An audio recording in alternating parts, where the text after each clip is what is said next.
بسم الله الرحمن الرحيم. الحمد لله رب العالمين، والصلاة والسلام على سيد الأنبياء والمرسلين محمد وعلى آله وأصحابه أجمعين. أما بعد، فأعوذ بالله من الشيطان الرجيم. بسم الله الرحمن الرحيم. يا أيها الذين آمنوا كونوا قوامين لله شهداء بالقسط ولا يجرمنكم شنآن قوم على ألا تعدلوا اعدلوا هو أقرب للتقوى واتقوا الله إن الله خبير بما تعملون. وعد الله الذين آمنوا وعملوا الصالحات لهم مغفرة وأجر عظيم، والذين كفروا وكذبوا بآياتنا أولئك أصحاب الجحيم. صدق الله مولانا العلي العظيم. اللہ تعالیٰ نے احکام اور احکام کے اندر سہولتیں بیان کرنے کے بعد یہ ارشاد فرمایا کہ اللہ کے جتنے احکامات ہیں وہ مؤمنوں کے حق میں انعامات ہیں، اور اللہ تعالیٰ نے اس میں سہولت پسندی، آسانی رکھی ہے تمام احکامات کو بجا لانے میں۔ یہ اللہ کا احسان ہے، ورنہ ایسا بھی ہو سکتا تھا جس طرح بنی اسرائیل میں تھا کہ اگر کپڑے پہ ناپاکی لگ جائے تو کپڑے کو کاٹنا پڑتا تھا۔ یہ مثال کے طور پر احکام اتنے سخت تھے بنی اسرائیل کے کہ اگر کوئی رات میں چوری یا زنا کرنے والا گناہ کر کے آتا تو اس کے دروازے پر لکھ دیا جاتا کہ یہ گنہگار کا گھر ہے۔ اللہ کا رحم ہوا امت محمدیہ علی صاحبہ الصلاۃ والسلام پر کہ اللہ تعالیٰ نے بڑے آسان احکامات نازل فرمائے، احکامات مکمل بھی بیان فرمائے، اور اس کے اندر اللہ تعالیٰ نے آسانیاں اور سہولت رکھی۔ چنانچہ پچھلی آیات میں اللہ تعالیٰ نے اس کو اپنا انعام اور احسان ارشاد فرمایا۔ لہذا اب یہاں اللہ تعالیٰ ارشاد فرماتے ہیں کہ مؤمنوں، تمہاری ذمہ داری یہ ہے کہ جس محسن انسانیت نے اتنے آسان احکام دیے ہیں تو تمہاری بھی ذمہ داری یہ ہے کہ تم حقوق اللہ اور حقوق العباد کا مکمل خیال رکھو۔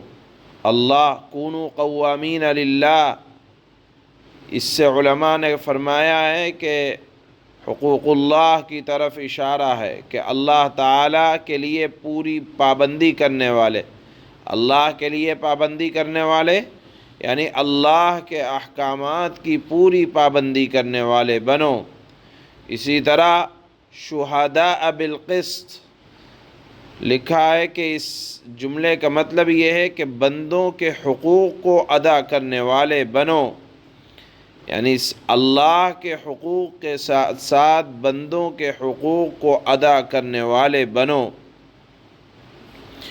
اور بندوں کے حق میں سب سے پہلا حق یہ ہے کہ عدل و انصاف کو قائم کرو۔ عدل و انصاف اپنوں کے بارے میں ہو یا غیروں کے بارے میں ہو، یہاں اللہ تعالیٰ نے صاف ارشاد فرمایا ہے کہ عدل و انصاف کا معاملہ دوستی یا دشمنی کی بنیاد پر نہیں ہونا چاہیے۔ بندوں کے درمیان عدل و انصاف شکل دیکھ کر نہ ہو، بلکہ 5ویں پارے کے اندر ہم پڑھ چکے ہیں کہ وہاں اللہ نے فرمایا کہ حق بات کہو، انصاف کرو، چاہے تمہیں اپنے اولاد کے خلاف، ماں باپ کے خلاف فیصلہ کرنا پڑے، اگر وہ حق پر نہیں ہے تو ناحق کا ساتھ نہیں دیا جائے گا۔ یہی یہاں اللہ نے فرمایا کہ وَلَا يَجْرِمَنَّكُمْ شَنَآنُ قَوْمٍ عَلَىٰ أَلَّا تَعْدِلُوا، کہ اگر تمہاری کسی سے دشمنی ہے تو اس دشمنی کا صلہ یہ نہ دو کہ اس قوم کے ساتھ ظلم کرنے پر آمادہ ہو جاؤ، بے انصافی کا معاملہ کرنے لگو، بلکہ اگر معاملہ دشمنوں کے ساتھ بھی ہے تو انصاف کی بات یہ ہے کہ دوست اور دشمن میں فرق نہیں کیا جائے گا۔ کسی کی دشمنی اور عداوت سے یہ نہ ہو کہ عدل و انصاف کا آدمی دامن چھوڑ دے، بلکہ بغیر افراط اور تفریط کے دوستوں اور دشمنوں کے درمیان اگر بات کہیں سچ کہنے کی آئے تو سچ کہنا چاہیے۔ اللہ تعالیٰ نے فرمایا اعدلوا، انصاف کرو۔ کیوں انصاف کرو؟ ہوا اقرب للتقوی، یہ تقوی کو حاصل کرنے کے لیے سب سے زیادہ مؤثر ترین راستہ ہے۔ جو آدمی متقی بننا چاہے، اللہ نے فرمایا راستہ یہ ہے کہ تم لوگوں کے درمیان انصاف کرو۔ حقوق اللہ کو ادا کرنا یہ اللہ کی ذات کے لیے انصاف ہے، حقوق العباد کو ادا کرنا یہ بندوں کے لیے انصاف ہے۔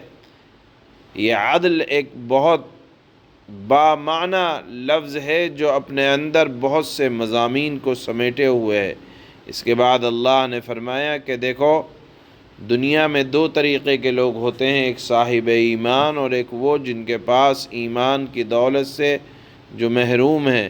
تو صاحب ایمان کے لیے اللہ تعالیٰ نے فرمایا کہ اگر بشریت کے تقاضے کی بنیاد پر کوئی چھوٹی موٹی غلطی ہو جائے تو اللہ تعالیٰ معاف کر دیتے ہیں، بڑے معاف کرنے والے ہیں، اور صرف معاف ہی نہیں کرتے بلکہ چھوٹی موٹی چوک اگر ہو گئی ہے اللہ تعالیٰ معاف کرنے کے ساتھ ساتھ اجر عظیم صاحب ایمان والوں کو اللہ تعالیٰ عطا فرماتے ہیں۔ اس کے مقابلے میں جو لوگ نافرمان ہیں، بات بات پر قانون اسلام کا مذاق اڑاتے ہیں، یہاں اللہ نے فرمایا وَكَذَّبُوا بِآيَاتِنَا، ہماری آیتوں کو جھٹلاتے ہیں، تو اولئک اصحاب الجحیم، ایسے لوگ دوزخ کے باسی ہیں، جہنم کے اندر رہنے والے ہیں۔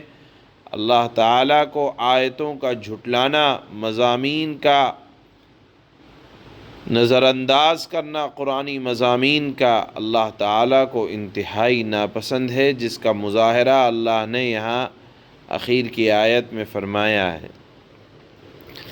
اللہ فرماتے ہیں یا ایہا الذین آمنوا کونوا قوامین للہ شہداء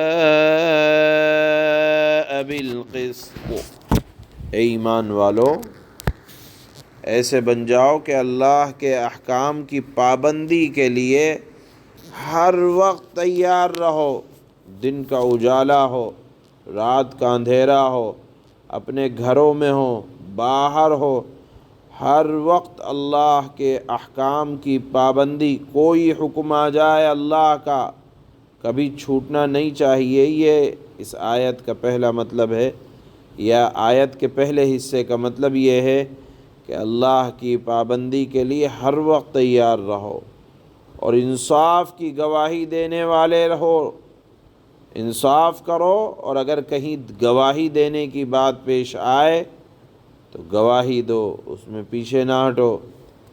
وَلَا يَجْرِمَنَّكُمْ شَنَآنُ قَوْمٍ عَلَىٰ أَلَّا تَعْدِلُوا اعْدِلُوا وَأَقْرَبُ لِلتَّقْوَىٰ وَاتَّقُوا اللَّهَ إِنَّ اللَّهَ خَبِيرٌ بِمَا تَعْمَلُونَ، اور کسی قوم کی دشمنی تمہیں اس بات پر آمادہ نہ کرے کہ تم ناانصافی کرو، دوست ہو یا دشمن، بات وہ کہو جو حق ہو، انصاف سے کام لو۔ کیوں انصاف سے کام لو؟ اس لیے کہ یہی طریقہ تقویٰ کے سب سے زیادہ قریب ہے، تقویٰ اس سے حاصل ہوتا ہے۔ واتقوا اللہ ان اللہ خبیر بما تعملون، اور اللہ سے ڈرتے رہو، اللہ یقیناً تمہارے کاموں سے پوری طرح باخبر ہے۔ وعد اللہ الذین آمنوا وعملوا الصالحات لهم مغفرۃ واجر عظیم، جو لوگ ایمان لائے ہیں اور انہوں نے نیک عمل کیے ہیں، ان سے اللہ نے وعدہ کیا ہے کہ آخرت میں ان کو مغفرت اور زبردست ثواب حاصل کرے گا۔ یعنی صاحب ایمان جو نیک عمل کے عادی ہیں، اگر کبھی انسانیت بشری تقاضے کی بنیاد پر کچھ بھول چوک ہو جائے، اللہ تعالیٰ اس بھول چوک کو معاف بھی کرتے ہیں، اور ساتھ میں اسی کی بنیاد پر اللہ تعالیٰ ثواب بھی دیتے ہیں۔ لیکن یہ ان کے لیے ہے جو نیک عمل کے عادی ہوں۔ والذین کفروا وکذبوا بآیاتنا اولئک اصحاب الجحیم، اور جن لوگوں نے کفر اپنا لیا ہے، انکار کرتے ہیں اور ہماری نشانیوں کو، آیتوں کو جھٹلاتے ہیں، اللہ تعالیٰ ان سے ناراض ہیں، فرماتے ہیں کہ وہ دوزخ کے باسی ہیں۔